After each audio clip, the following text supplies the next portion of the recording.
camarades chefs de délégation, bonjour.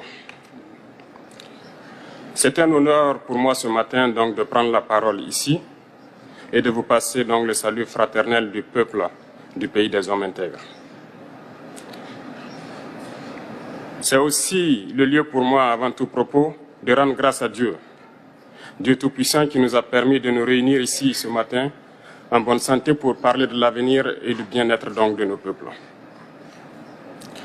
Je m'en vais m'excuser auprès des anciens que je pourrais vexer dans mes propos à venir. Africanité oblige, les droits d'aînesse, je me dois de m'excuser. Camarades, j'ai quelques questions donc de ma génération, mille et une questions qu'on se pose. Mais nous n'avons pas de réponse. Et il se trouve qu'ici, nous pouvons laver donc notre linge sale parce qu'on se sent en famille. On se sent en famille en ce sens que la Russie est une famille aussi pour l'Afrique. C'est une famille parce que nous avons la même histoire. La Russie a consenti d'énormes sacrifices pour libérer le monde du nazisme pendant la Seconde Guerre mondiale. Les peuples africains, nos grands-pères, ont été déportés de force aussi pour aider l'Europe à se débarrasser du nazisme. Nous partageons la même histoire en ce sens que nous sommes les peuples oubliés du monde, qu'ils soient dans les livres d'histoire, dans les documentaires ou films. On tend donc à balayer le rôle prépondérant qu'a joué la Russie et de l'Afrique dans cette lutte contre le nazisme. Nous sommes ensemble parce que, actuellement, nous sommes là pour parler de l'avenir de nos peuples, de ce qui va advenir demain, de ce monde libre auquel nous aspirons, de ce monde sans ingérence dans nos affaires internes. Nous avons les mêmes perspectives et je souhaite que ce sommet soit l'occasion donc de pouvoir tisser de très bonnes relations en vue d'un meilleur avenir de nos peuples. Les questions que mes générations se posent sont les suivantes, si je peux me résumer, c'est de ne pas comprendre comment l'Afrique, avec tant de richesses sur notre sol, avec une nature généreuse, de l'eau, du soleil en abondance, l'Afrique est aujourd'hui le continent le plus pauvre.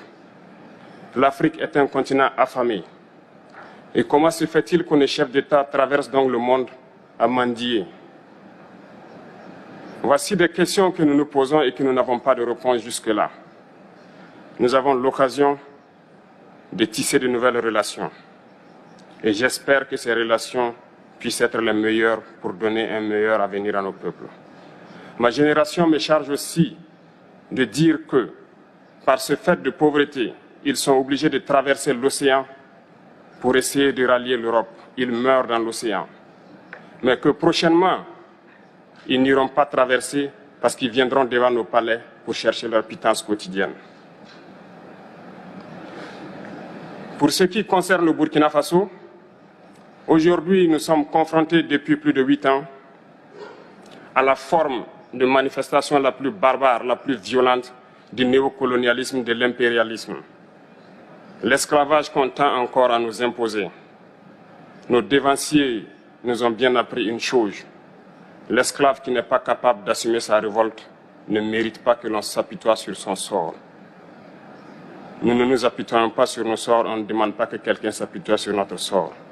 Le peuple burkinabé a décidé de lutter contre l'île terroriste en mesure de relancer son développement. Dans cette lutte, des vaillants peuples, des vaillantes populations se sont engagées à prendre les armes face au terrorisme, ceux que nous avons affectueusement appelés les VDP, des volontaires. Nous sommes surpris de voir les impérialistes traiter ces VDP de milices et de tout type. C'est décevant, parce qu'en Europe, lorsque des peuples prennent les armes pour défendre leur patrie, on les traite de patriotes. Nos grands-pères ont été déportés pour sauver l'Europe. Ce n'était pas avec leur consentement, contre leur gré. Et bien au retour, on se rappelle bien qu'à Tiaroy, lorsqu'ils ont voulu revendiquer leurs droits élémentaires, ils ont été massacrés. Cela ne fait rien donc. Lorsque nous, peuple, nous décidons de nous défendre, on nous traite de milices. Mais là n'est pas le problème. Ce qui est le problème, c'est de voir des chefs d'État africains qui n'apportent rien à ces peuples qui se battent, mais qui chantent la même chose que les impérialistes en nous traitant de milices, en nous traitant donc d'hommes qui ne respectent pas les droits de l'homme. De quels droits de l'homme parle-t-on?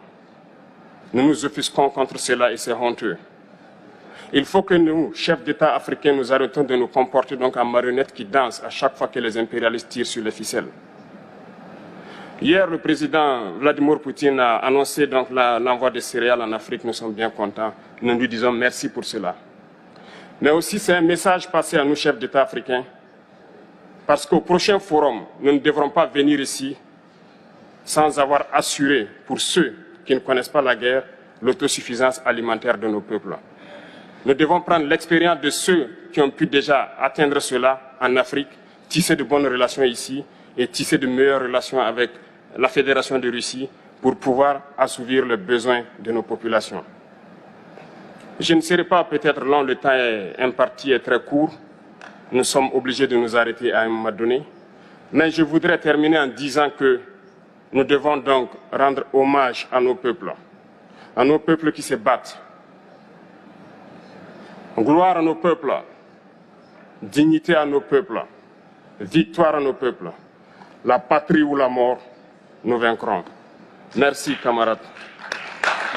Merci de nous avoir suivis. Restez vigilants, restez informés. Abonnez-vous à Actualité Africa pour ne rien manquer.